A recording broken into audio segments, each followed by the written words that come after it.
welcome to episode 16.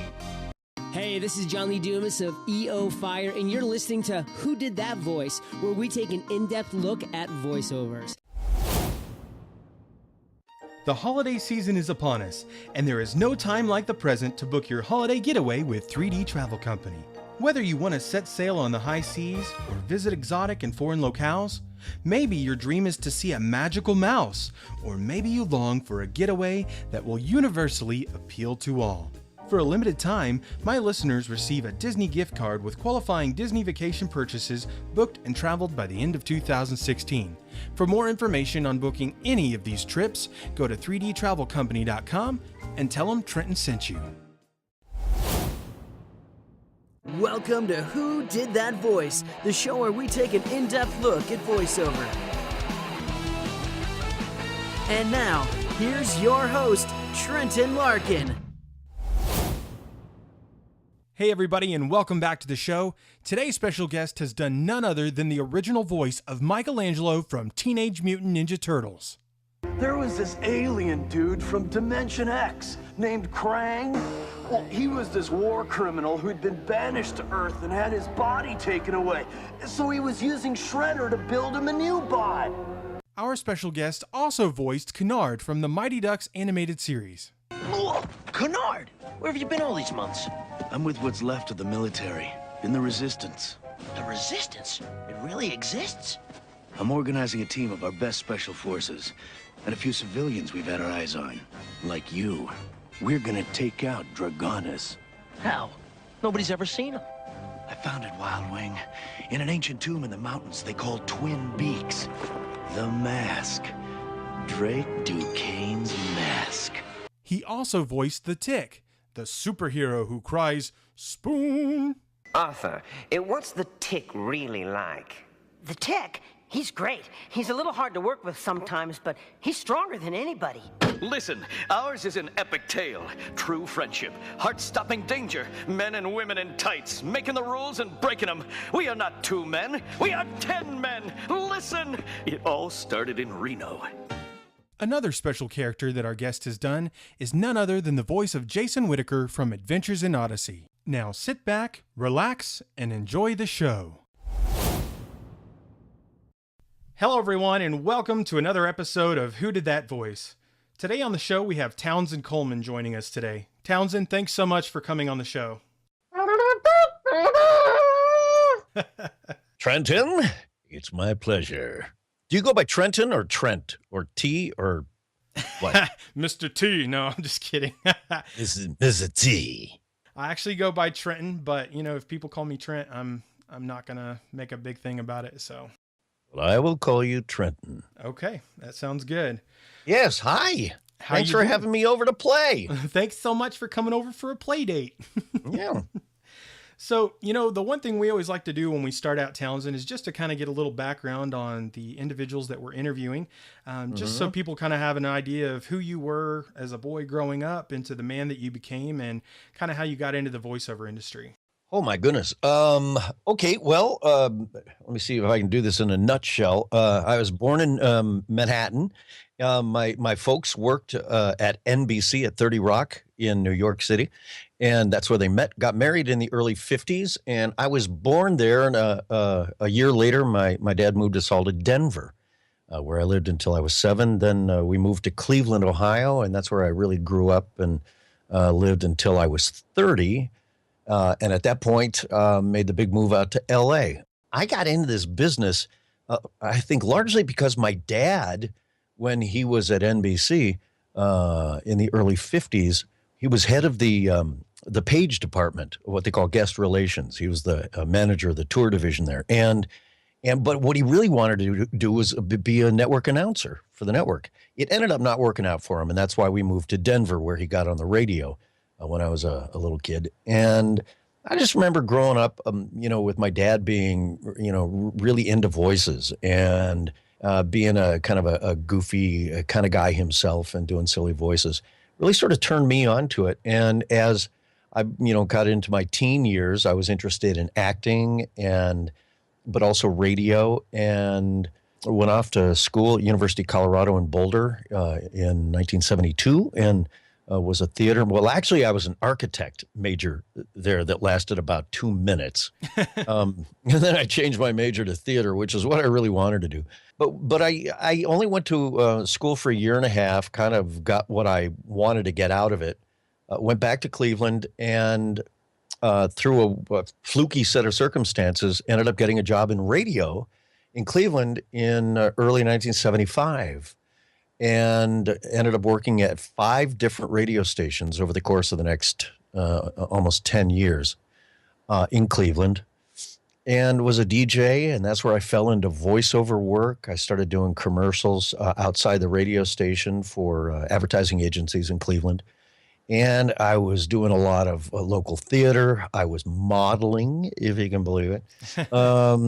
I was doing some TV work for one of the local TV stations. And by the time I turned 30, again, with another sort of fluky set of circumstances, I quit my radio career, was just going to freelance voice work in and around the Cleveland area. And then all of a sudden we found that we had to move out of this house that we'd been renting for a while. They were selling it, and we had to be out by the end of September of 1984. Well, this was in in end of May of 84. I turned 30. Shortly after that, about 2 weeks after that, I quit the radio station that I was at. And about a month after that, into July or so, we found out that we had to move. So we had to get settled someplace pretty quickly because I had 3 kids at the time, and we had to get them settled in school someplace. So I thought, I've just turned 30. I'm no longer in radio. I've got to make a physical move anyway. Now is the time to either go to New York or LA, which is something that I'd always wanted to do. And due to the advice and encouragement of a couple of friends of mine from Cleveland, Will Ryan being one of them, Eugene, Adventures in Odyssey, amongst, billions of other characters that he's done. I came out here during the Olympics of 1984, found a place to rent, and 2 weeks later, we were living here. We moved in over Labor Day weekend of 1984, and I've been here ever since. So that's kind of how I got out here. And then just, I had a really good demo reel. I had put together a really strong demo reel for my voiceover work before I moved out here. And through a friend, got an interview over at a talent agency. I ended up with a commercial agent my second week here. I got very lucky. And started working pretty quickly, doing a little bit of voiceover work. But I didn't come out here to do voiceovers. I came out to do acting. I wanted to be on camera doing, film and TV and stuff. And figured I'd do a little voiceover to kind of make ends meet while I was trying to get that theatrical career off the ground.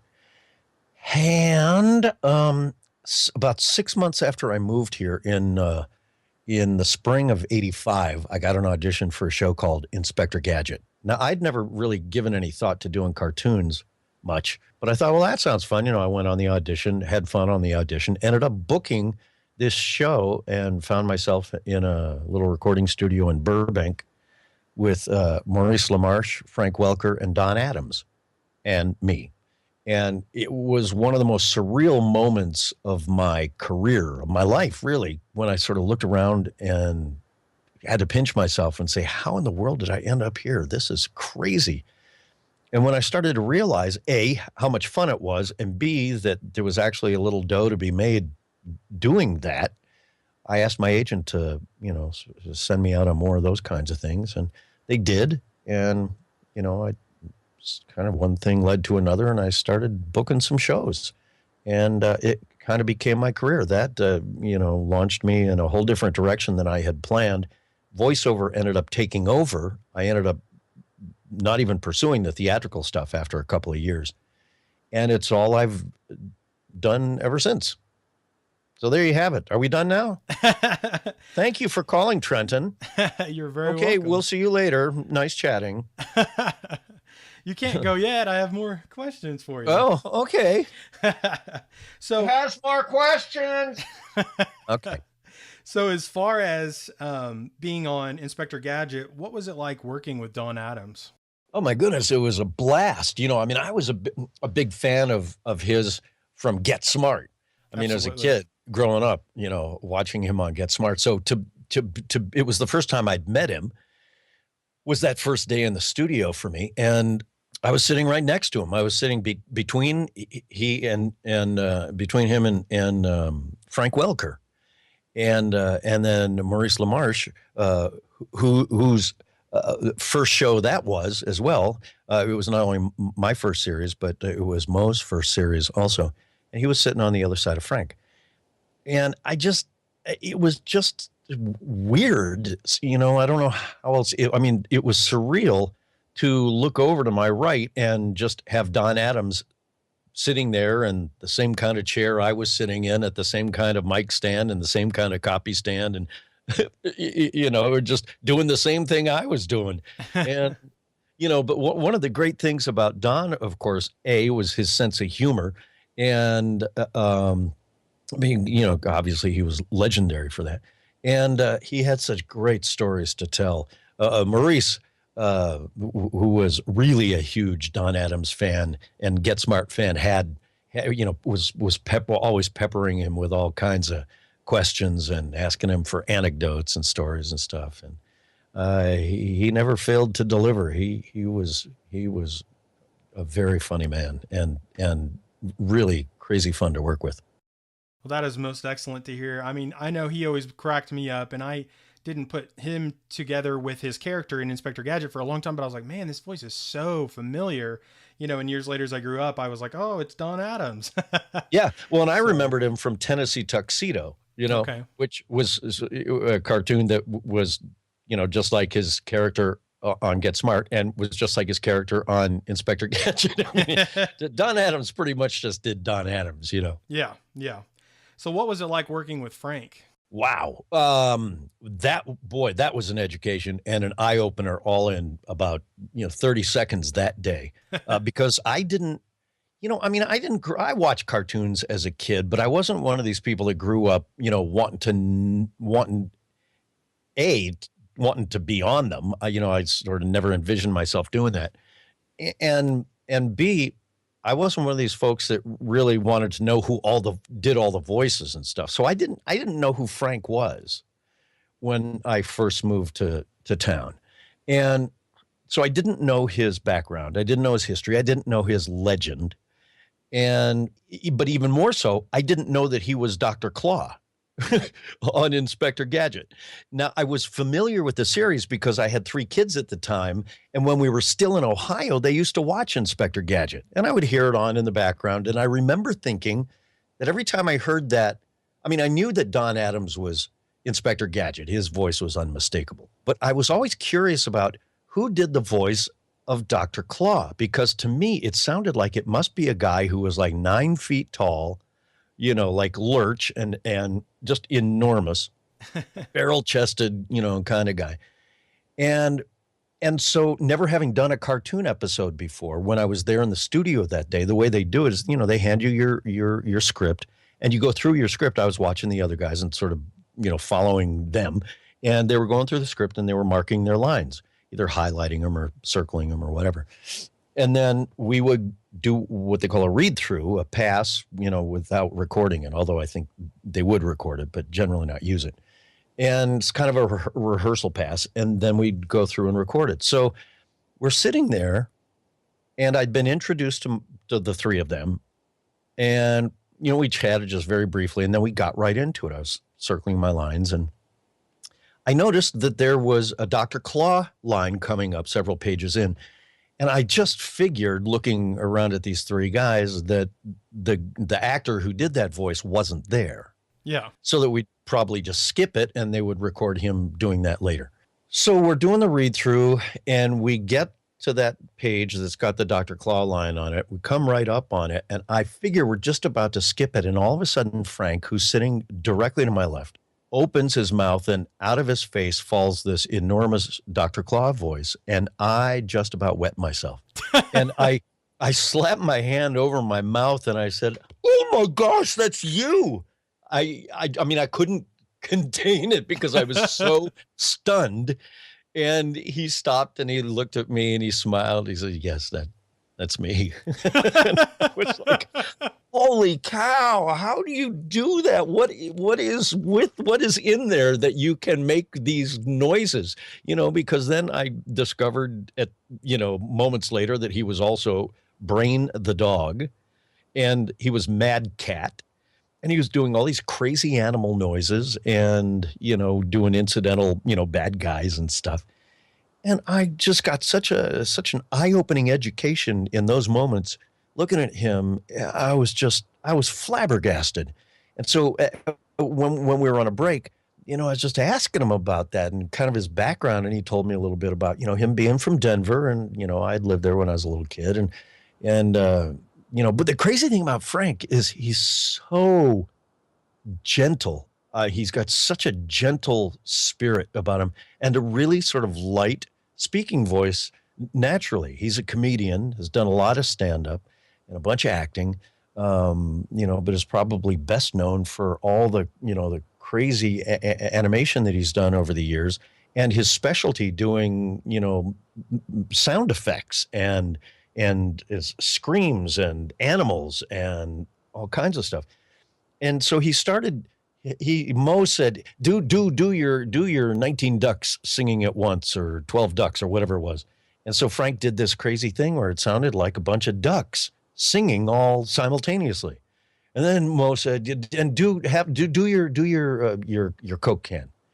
So Frank mimes this holding a Coke can and pulling up on the, aluminum pull tab, and it, breaks the seal, and does that holding. But he does all the sound effects for it as he mimes it. And then he pours it into a glass, and you hear the glug glug, and then you hear the fizz and the bubbles, and then he drinks it. And I was just absolutely stunned watching him. I just thought, this guy is somehow, otherworldly, superhuman in what he's doing, with his voice. That was pretty crazy. That is a most excellent story. Thank you so much for sharing that, Townsend. Yeah. Well, so we've talked a little bit about your first role in voiceover. How did you end up becoming involved as Michelangelo in Teenage Mutant Ninja Turtles? Well, like everything else, pretty much everything else, the way we get work here in town is we audition for it, and our agents get the breakdown for what it is, and they pick their clients that they think are right for that audition or are right for that role, and they have them audition for it. And so I was one of, I don't know how many guys ended up auditioning for Turtles, back in the beginning, but was lucky enough to get called back for all 4 Turtles, as did Rob and Cam. I think we all read for all 4 of them when we came back in for the callbacks.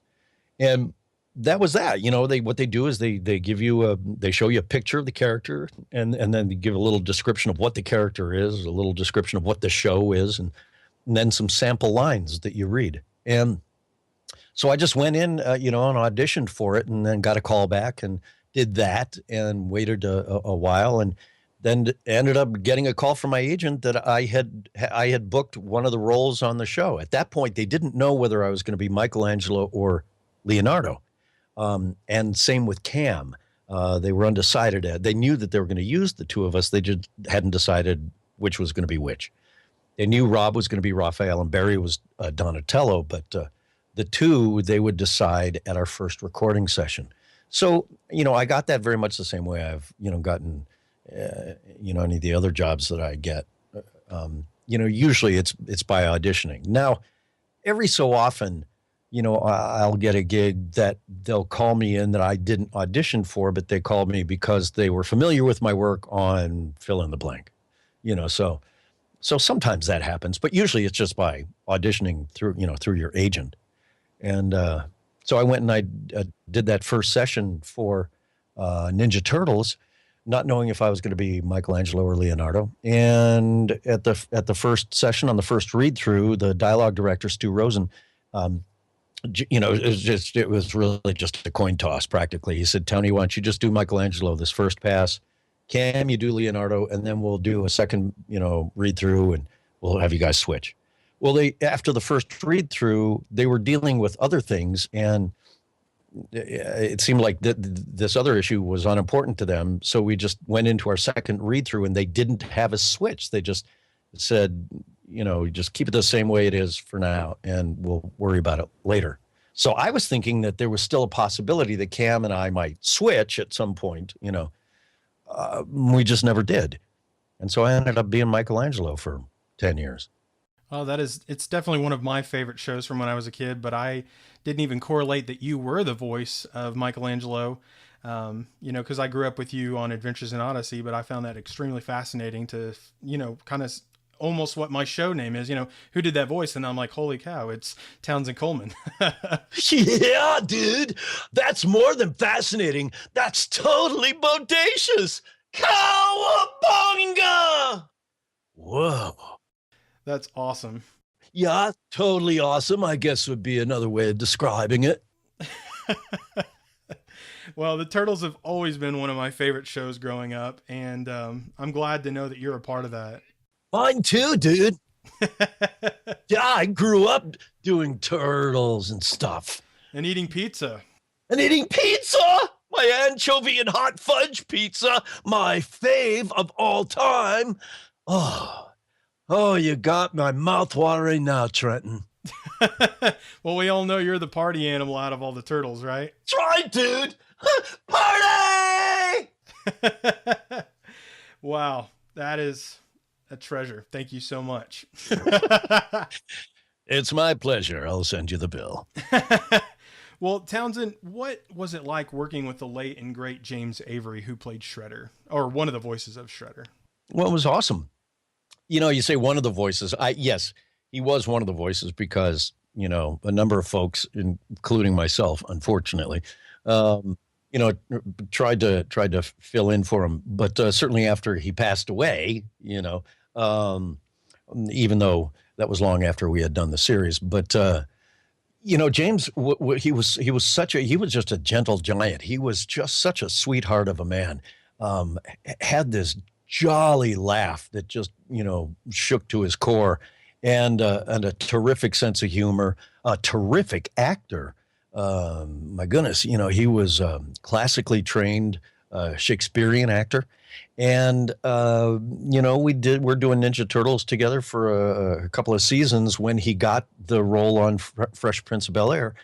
And then, was having to, be more busy with that. So people were filling in, kind of trying to emulate him as best they could. But working with him was a treasure, as it has been working with 99% of the folks that I've worked with in this business has been a treasure. They all have just such, I'm going to generalize here for a moment, but in this business, I've just discovered that these folks have such huge hearts, huge amounts of talent, are so quick and perceptive and just incredibly creative, and the acting that I see going on, what people would think of as behind the scenes, because we're not seen, but in a studio in front of a microphone, these people just dumbfound me. They really do. It's an incredible privilege and treat to be able to work with these folks, and to have worked with so many remarkably talented people, but remarkably priceless human beings. James being one of them. I remember the last time that I saw him, over at Kevin Eastman's house, we were doing some video recording for a documentary that was being made about the Ninja Turtles, and I just remember chatting with James at that point. He's just so dear and down to earth, and it was a great reunion. Seeing them all together. It was really the first time we'd all been together since we did the series. So I hadn't seen most of these guys in quite a few years, and that was such a blessing that that event, that day, to be able to catch up with these folks. Now, I'm getting the good fortune to hang with Rob Paulson and Cam Clark and Barry Gordon a little more often, because we're doing quite a few Comic-Cons together now. largely because of the 30th anniversary of the Turtles 2 years ago. And, and so we're the four of us going out together and just having a blast. So that's great, and now that the Turtles has sort of been, reignited by Nickelodeon with the new 2012 series, and Brandon Auman and Ciro Nieli, have had us on, us being the original voices, on to do some crossover episodes, has been a huge amount of fun. And, just the fact that we're, now all these years later, still able to be even remotely relevant, as we get up there in age, we haven't fallen off the other edge of the table yet. We're still standing. So it's very cool. So anyway, that's sort of a roundabout way to say that, working with James was a terrific blast. I'm glad to hear that, because he always struck me as such an energetic person and really friendly, And he was. And I'm glad that that's who he was, because he seemed like a really amazing guy. I wish I could have had the opportunity to meet him. So very few of the people, and really honestly, none come to mind right off the top of my head, but the vast majority of people that you would have seen on camera, or maybe even, heard on a cartoon, heard just their voices, but you get a sense of kind of who they are. I really believe that sort of people's real, how can I say it? Kind of their real spirit, their real soul comes through in even in their voices, but especially if you see them on camera. Obviously there have been, actors throughout the years who have been a real disappointment. When you end up meeting them in person, they end up turning out to be, total jerks. But, honestly, I haven't worked with any. And, James was exactly like you would have expected him to be. If you're just sitting and talk to him, a big old, hilarious, jovial, friendly, love of a man.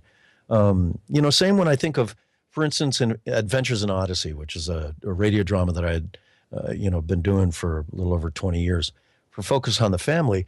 Alan Young, who I knew from Mr. Ed, and Janet Waldo, who I had known from, the Jetsons. She was Judy Jetson growing up.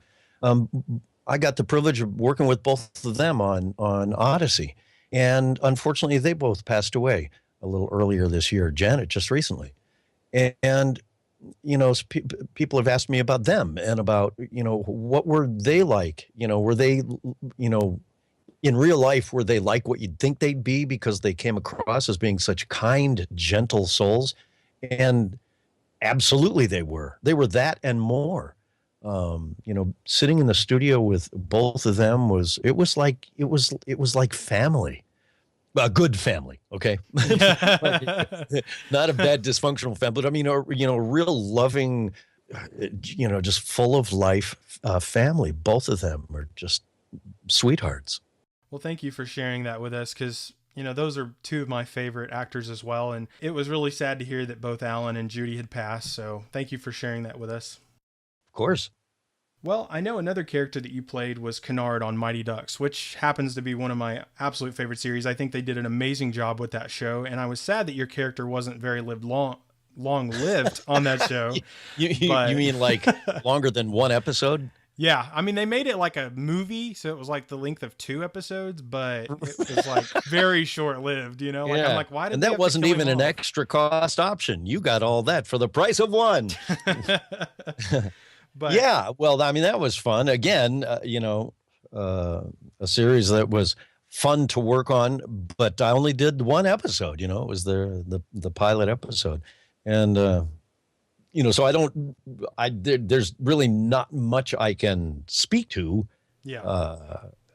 As far as that series goes, just because that's all I did on it. So Yeah. I do. But I'm glad it was one of your favorite shows. It was a really good show. Perhaps you can tell me about it. Well, it was just very energetic and action-packed. It was completely different from the live-action movies that Disney did. Right. You know, it was just cool because they had puck blasters and spaceships that were duck lookalikes, and it was very unique and just a different flair of a cartoon. It was really fun. So Right. Did you get to know Ian Ziering very well, or No. no? Y'all probably not even work together? Yeah, and in fact, I don't think I ever met him because I was just doing that one episode, and I really didn't even have that many lines. As I recall, and I've got a terrible memory, but as I recall, I just went in and recorded my lines wild, what they call wild, where you're not with any of the other actors, so you're not doing it in context with the other actors in the studio. So I just went in and wild lined my lines, and that was it. So I don't think I met anyone on the series. I actually wondered that because of your role being as small as it was. I wondered if you had actually recorded separately, because I know that does happen quite a bit in this industry. So Yeah. Well, honestly, Trenton, they try in animation, they try, well, I should say in TV animation, not so much feature animation, but in TV animation, the production companies try and get all the actors together in the studio as an ensemble as much as they possibly can, because the energy is completely different when you have everybody together, as opposed to bringing in everyone separately and just having you read your lines wild. I mean, certainly you can get it done that way, and the actors are certainly proficient enough and clever enough and creative enough that they can they can make it sound as though they're all together. But my experience has always been that it really always does have a very different energy and feel when all the actors are together in the studio. Now that's for TV animation. For feature animation, well, first of all, feature animation is almost entirely done by celebrities. And getting these guys in the studio together and getting their schedules all ironed out and stuff like that is, from what I understand, is nearly impossible. So they end up wildlining, probably the vast majority of the feature animation stuff. okay, well that's good to know. Yeah. So if you ever get into feature animation, you want to do a voice in that, you'll probably be in a studio with just you and the recording engineer and the voice director. Well, I know personally, if I got into voiceover work, I would rather work with a group, because I work better when I play off of other people. Because I've been in acting in high school and stuff, and doing it solo is okay, but it's way better when you're with a group of people. Bingo. You see, that's exactly what it is. Exactly what I'm saying too. Yeah. And I think we all, feel that way. As far as, when you're dealing with celebrities, that's a little different animal. I've never done it. I've never directed them. So I am just sort of, I guess, speaking out of school a little bit here, only because this is just what I've heard and how I hear that it's done. But I've heard stories about how some celebrities can be difficult to deal with in the studio.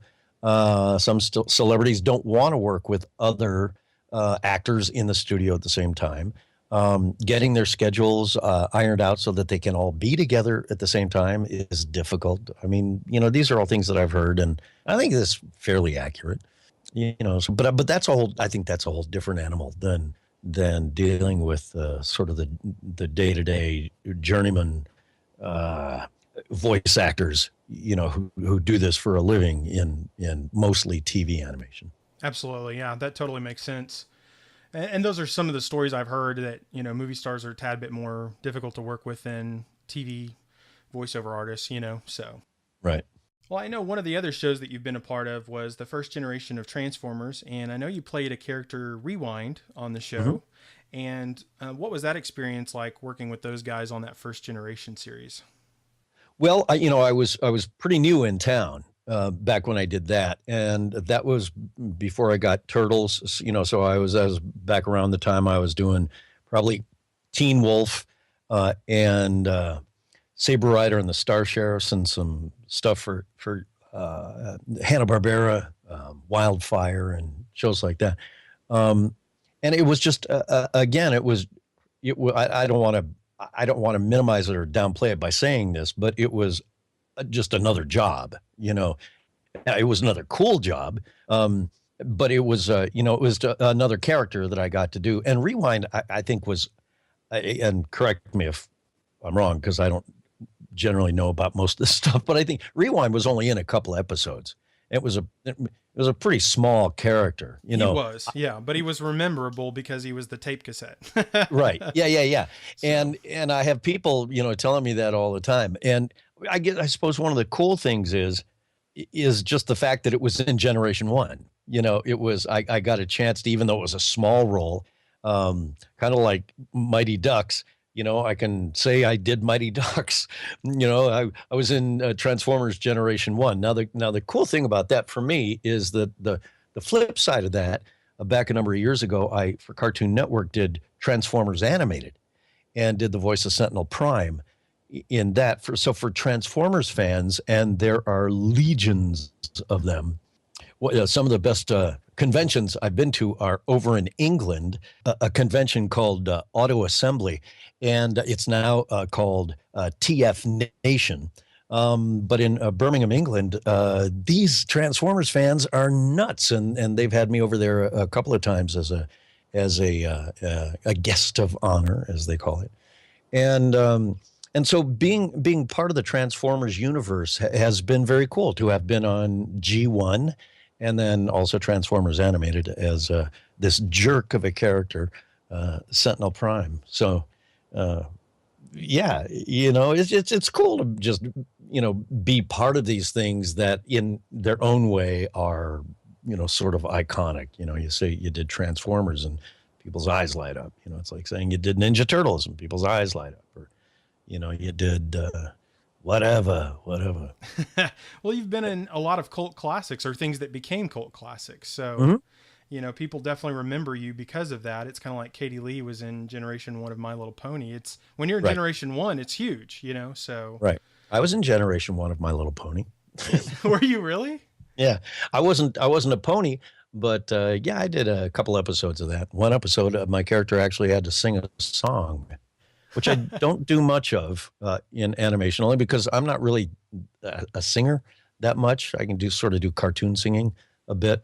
And in fact, that Alice Through the Looking Glass that I did with Janet Waldo was the first time I worked with her back in the mid 80s.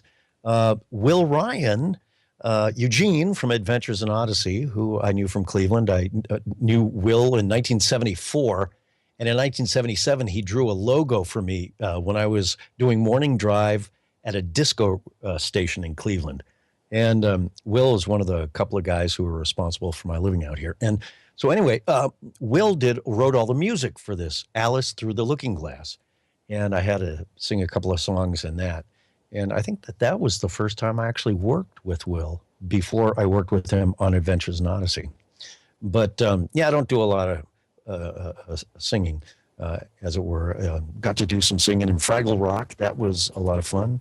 But yeah, I sang in first generation of My Little Pony. I did not know you were in the first generation of My Little Pony. That's awesome. Yeah, and in fact, years later, really what my whole career has now steered into, really sort of starting in 1993, is I was doing a lot of animation and doing a lot of commercials and had a lot of commercial accounts that kept me busy. But I got a fluke audition to audition for a promo over at NBC. They were starting a new campaign called Must See TV. And I auditioned for this and ended up getting it. They liked the promo that I did on that audition, ended up putting it on the air that night. And I ended up being the comedy voice. In other words, voicing all their comedy promos for 16 years, from 1993 through 2009.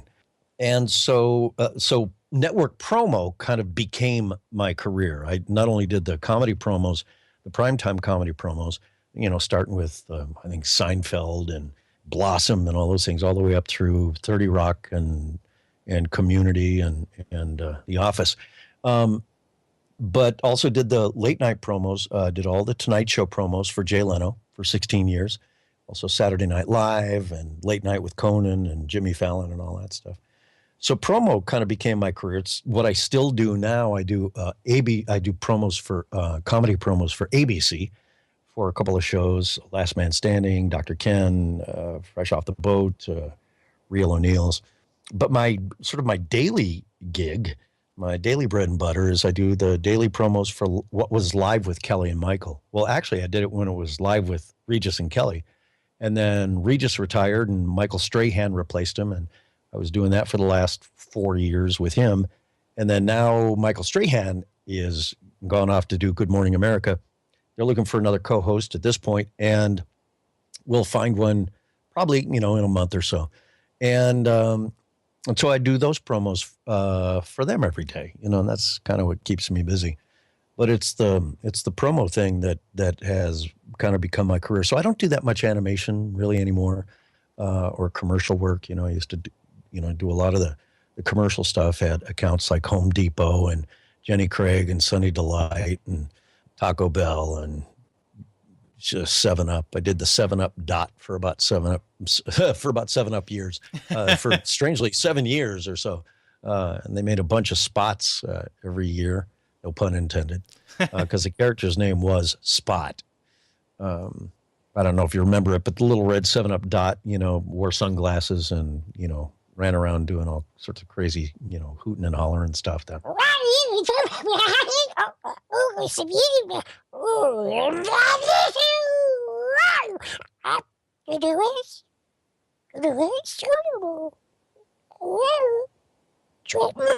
Yeah. I'm here. Okay, me too. My favorite commercial with the Spot was the Christmas one with the fire truck where they push it down, like they push it up the chimney and then down the roof. And I think that's what it is. Or maybe they push it off the roof into the chimney and it lands under the tree. And that was my favorite. That's hilarious that you even remember those Spot commercials. Good for you, man. You get a gold star on your forehead today. Dude, they were so memorable. I mean, I remember that and the Crisco cookie commercial when the cookies would rise, because they made commercials back in the day that stuck in your brain that were so memorable and funny and cute that like, how could you not remember that, And especially like the original Keebler Elf cookie commercials, which I know you were a part of as well. And those were super fascinating as a kid.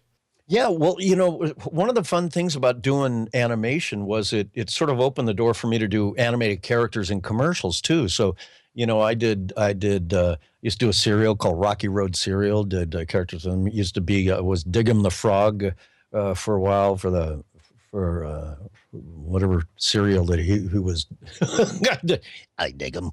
And then that character ended up being taken over by Frank Welker.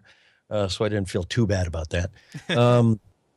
But doing characters like the Spot and oh gosh, I can't even think. I'm drawing a blank right now. I did this great spot I remember for Nestle chocolate chip cookie dough, and I got to do the voice of a cookie jar, a teddy bear cookie jar, who was lonely because he was always empty.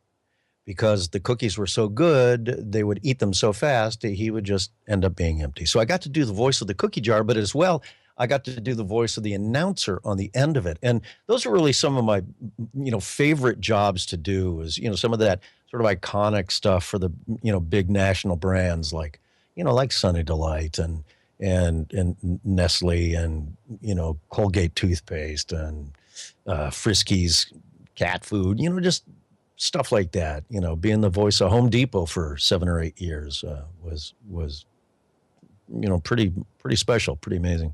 I bet it was most fascinating for you. I mean, and that's what this whole show is about, to show people that voiceover is more than just animation, and that there's so many amazing jobs, that can be out there for voiceover, but people just don't always know that. And that's why I wanted to create a show where people could realize there was so much more depth to what voiceover is.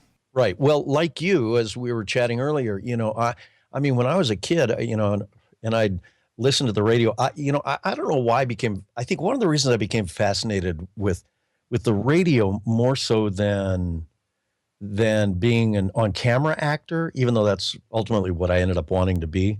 But there was something really fascinating to me about listening to the radio and listening to these DJs, because you couldn't see them, so you had to use your imagination and what you thought they looked like and they never ended up looking like what you thought they did, But I remember when I was in high school, I was I was probably a junior in high school, and I went down to one of the big top 40 radio stations in Cleveland, got permission to go down there with a camera at the time, and record the DJ while he was on the air, and seeing him through the glass. And when he'd turn on the mic and do his breaks, and I instantly recognized the voice, but he didn't look at all like what I thought he looked like. And, he was just this goofball behind the mic. And then he, hit the record, and the song would start, and boom, he was off onto another thing. And I was absolutely starstruck. It's like, so when I got into radio, it was a real fantasy for me for a while, until I realized, that there was kind of no future in it.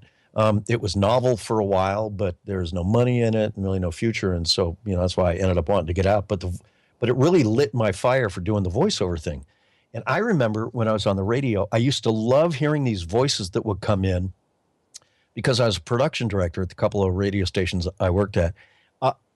We would get these tapes in of national commercials, like for Ford or I'm drawing a blank, but you name it, a product that would come in.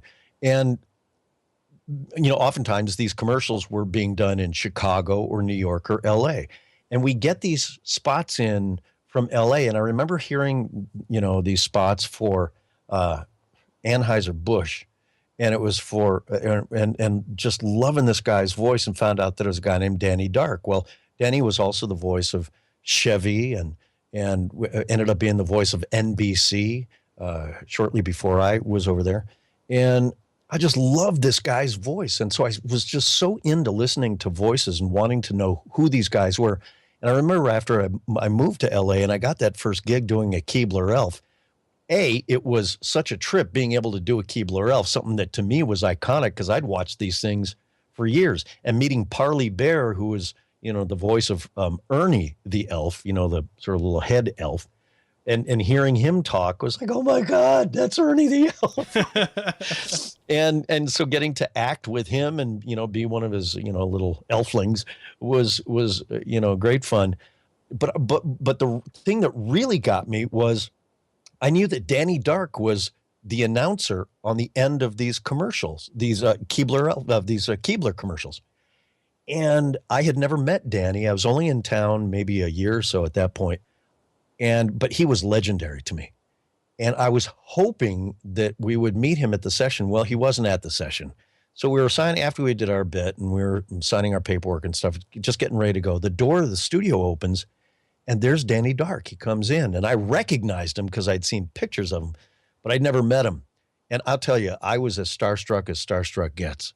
I'm usually not that starstruck, meeting, celebrity types, but guys like that who were just heroes of mine and legendary. I remember meeting him and I just introduced myself to him and just said, I am a huge fan of your work.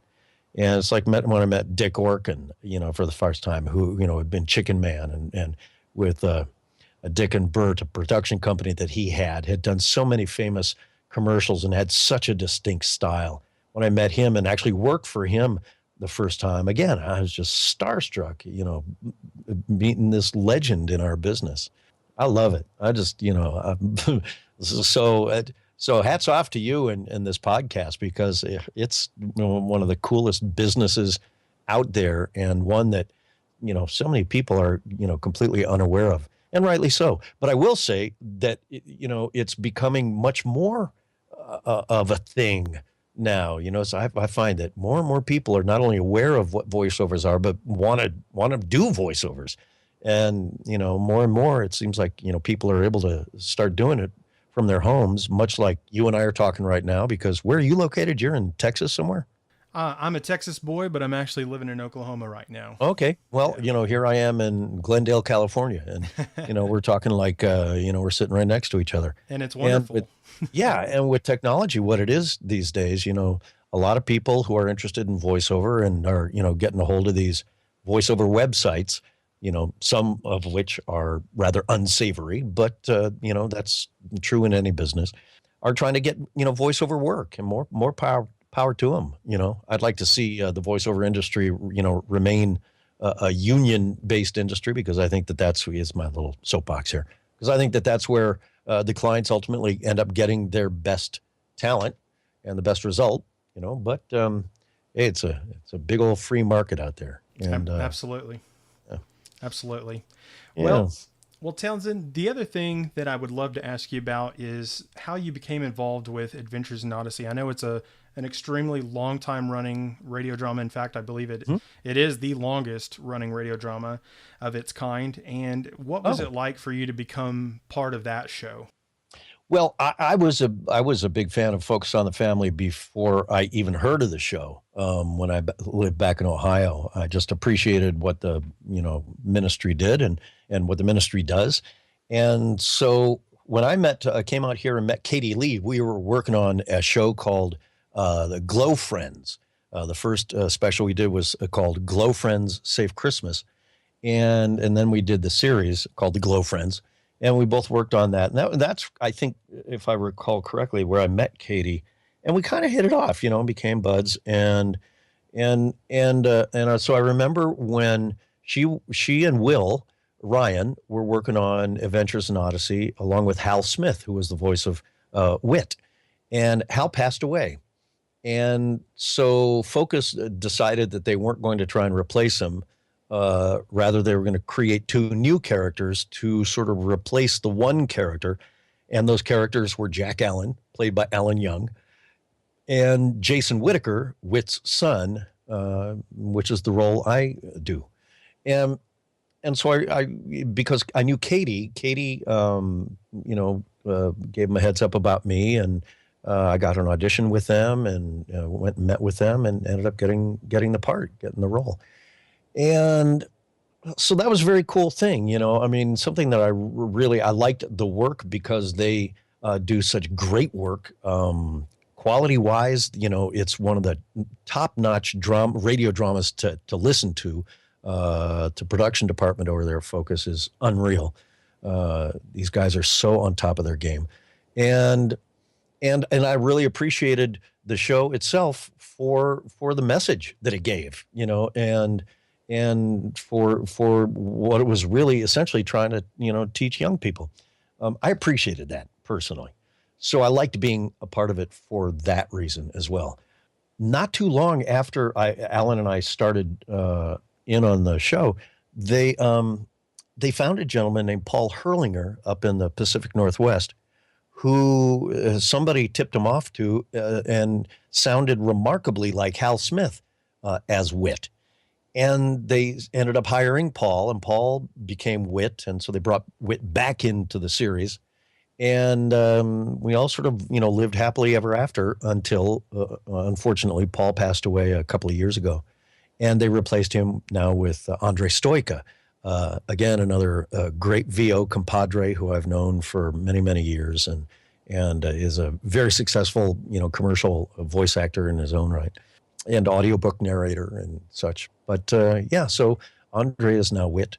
And that's how I got involved in the series, and have worked with some just amazing people, Phil Lawler and Paul McCusker and Nathan Hubler and so many great writers and audio guys over the years, and other actors, getting to work with Corey Burton and Jess Harnell, and Walker Edmiston, and oh my gosh, the list is just so long. These wonderful people to be able to work on this series with for so long is just a really true treat, Absolutely. Well, in closing, I do have one final question for you, Townsend. Mm-hmm. It's just, what is the legacy you want to leave behind? Oh, goodness. Legacy. That's sort of a big thing, ain't it? I think, Trenton, just real simply, what I'd like to leave behind as I hope that I've done with my kids, they're all grown and moved out now, have families of their own, but as I hope that I've left with them and have left with the people that I've worked with over the years, I really want to leave behind a real genuine kindness, a real genuine human being. I would hate to think that people thought of me as shallow or phony, or I'm a bit of an introvert, and I don't speak out often. But the people who know me, I think, know me to be a man who loves and cares, and is hopefully full of compassion. So as far as a legacy goes, I would just. I mean, this sounds terrible. It's like I'm writing my own eulogy or something. But I mean, I would just like to think that people, thought of me as a genuinely kind, generous, giving human being who cared about others, regardless of their shape, size, or color. I love people deeply, and I'd sort of like to leave it that way. Well, I think that's a most excellent word. Showing selflessness and the desire to care for others over yourself is, I think, the one thing that everyone should strive for. So Amen. I admire you for that. Thank you so much for sharing that with us today. Well, thank you, dude. I really appreciate that. And I agree with you.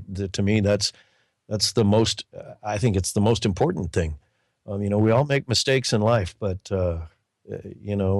if we can, pick up after them and make good on them, and just continue to, put others, before ourselves, and not think of ourselves more highly than another.